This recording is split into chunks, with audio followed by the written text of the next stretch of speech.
சுருதியும் மீனாவும் பேசிக்கிட்டு இருக்க நேரத்துல ரோகிணி வர்றாங்க. "மீனா, உங்களே வீட்ட விட்டு அனுப்பிட்டாங்களாமே கேள்விப்பட்டேன்" அப்படின்னு நக்கலா பேசுறாங்க. உடனே சுருதி வந்துட்டு, "இதுக்கெல்லாம் காரணம் நீங்க தானே ரோகிணி. உங்களோட வேலை தானே எல்லாமே" அப்படின்னு சொல்லிட்டு சுருதி சொன்னதும் ரோகிணி வந்துட்டு, "நான் என்ன பண்ணேன்? என்ன சுருதி என் மேல பழிய போடுற?" அப்படின்னு ரோகிணி கேட்குறாங்க. "எனக்கு தெரியும். மீனாவும் முத்துவும் தான் நீங்க வீட்ட விட்டு போகுறதுக்கு காரணம். அதனால பழி வாங்குறதுக்காக தானே இப்படியெல்லாம் பண்ணியிருக்கீங்க" அப்படின்னு சுருதி கேட்குறாங்க. உடனே ரோகிணி, "இங்க பாருங்க, இதுக்கெல்லாம் காரணம் நான் கிடையாது" அப்படின்னு ரோகிணி சொல்றாங்க. "எனக்கு என்னமோ உங்க மேல தான் சந்தேகமா இருக்குது ரோகிணி. நீங்க தான் பண்ணியிருக்க வாய்ப்பு இருக்கு" அப்படின்னு சுருதி இந்த ரோகிணிய பார்த்து சொல்றாங்க. "எனக்கு உதவி செய்றதுக்கு நீங்க 2 பேரும் தயங்குனீங்க. இப்ப பார்த்தீங்களா, நீங்களே அந்த வீட்ல இல்ல. அத சொல்லிட்டு போகலான்னு தான் வந்தேன்" அப்படின்னு ரோகிணி சொல்றாங்க. சுருதி வந்துட்டு, "எனக்கு என்னமோ உங்க மேல தான் சந்தேகமா இருக்கு" அப்படின்னு சொல்லி சுருதி மறுபடியும் சொல்லிக்கிட்டு இருக்காங்க.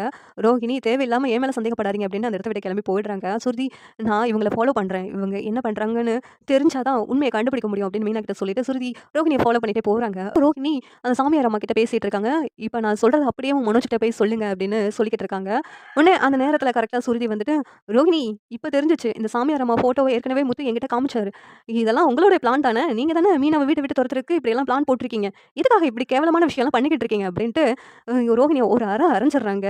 சுருதி வந்துட்டு, "ரோகிணி இருந்துட்டு, இங்க பாருங்க, நீங்க பண்றது சரியில்ல. என்னைய அறையிறீங்க?"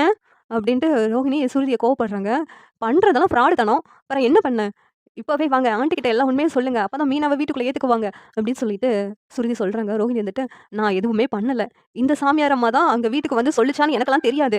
ஆனா நான் எந்த தப்பும் பண்ணல. நான் எதுக்கு ஆன்டி கிட்ட வந்து பேசணும்? என்னால முடியாது" அப்படின்னு ரோஹிணி பிடிவாதமா இருக்கிறாங்க. உடனே சுருதி வந்துட்டு, அப்பனா நான் போலீஸ்ல கம்ப்ளைண்ட் குடுக்குறேன்" அப்படின்னு சுருதி வந்து சொல்லிக்கிட்டு இருக்காங்க ரோஹிணிய பார்த்து. "நீங்க என்ன வேணாலும் பண்ணிக்கோங்க. நான் பண்ணல" அப்படின்னு ரோஹிணி பிடிவாதமா இருக்கிறாங்க. இந்த சீரியல் எப்படி இருந்தா நல்லா இருக்கும்னு நீங்க நினைக்கிறீங்கன்னு கமெண்ட் பண்ணுங்க. இந்த வீடியோ பிடிச்சிருந்தா லைக் பண்ணுங்க, ஷேர் பண்ணுங்க, சப்ஸ்கிரைப் பண்ணுங்க. Thank you.